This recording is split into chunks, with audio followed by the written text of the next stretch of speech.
Okay, YouTube, here's a 2¼ inch leveling kit from ReadyLift, and it's a 66 3002 1-inch lift kit in the rear.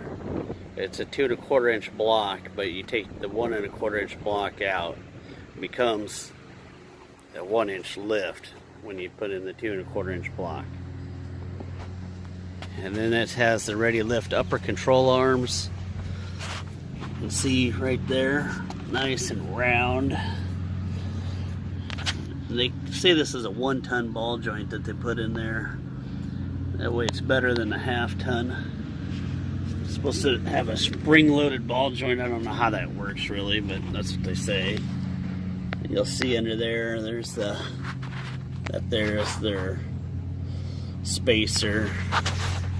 And you have the spacer down there underneath the strut. Anyway, I'm gonna put some 275 BFGs on this bad boy. That's a 66 30 86 lift. Let me know what you think. Comment, subscribe. I need lots of subscribers. Alright, let's get this build going.